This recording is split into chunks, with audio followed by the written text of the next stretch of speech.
네, 공수처가 윤석열 대통령에게 세 번째로 소환을 통보한 날짜가 하루 앞으로 다가왔습니다. 공수처에 나가 있는 저희 취재기자 연결하죠. 이자연 기자, 윤 대통령 측은 이번에도 안 나올 가능성이 높습니까?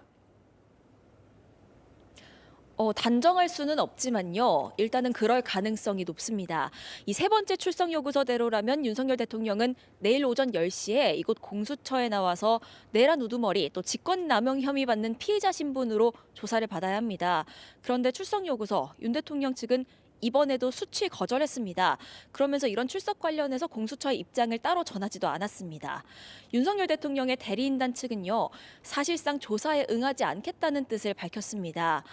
그러니까 공수처에는 내란죄 수사 권한이 없고, 그러니까 이건 불법 소환이고 이런 문제가 해결되기 전에는 출석 여부를 결정할 수 없다. 이렇게 말을 했는데요. 윤석열 대통령이 이렇게 무대응 전략으로 맞서고 있는 만큼 공수처의 수사는 장기전으로 가는 모양새입니다. 네, 그러면 앞으로는 어떻게 하겠다는 겁니까? 공수처는 일단은 가능성을 열어두고 내일 출석을 좀 기다려보겠다고 했습니다. 그런데 통상적으로요, 이 수사기관은 세 번까지는 출석 요구를 합니다. 그런데 세 번째 출석 요구를 했는데도 피의자가 어떤 타당한 이유 없이 여기에 응하지 않으면 그때는 강제로 신병 확보에 나서는 게 일방적이긴 합니다. 그렇기 때문에 이번 3차 출석 요구가 사실상 최후 통첩이다, 이런 얘기가 나오고 있는 겁니다. 그래서 정말 윤 대통령 측 입장 밝힌 대로요, 내일 불출석을 한다면 공수처로서는 그럼 이제는 체포영장 청구를 하지 않겠냐, 이런 관측도 나오고 있습니다.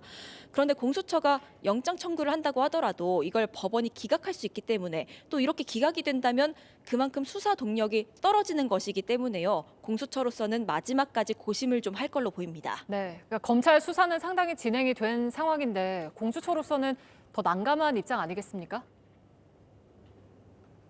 맞습니다. 이 공수처는 이번 사태의 정점에 있는, 그러니까 내란 우두머리 혐의를 받고 있는 대통령에 대한 조사 권한을 자진해서 가져왔습니다.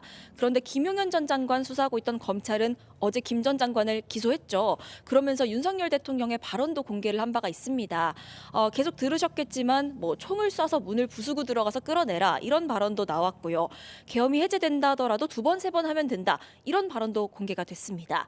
그런 만큼 여론의 비판은 더 거세졌고 대통령 수사하고 있는 이곳 공수처로 시선은 더 집중되고 있습니다.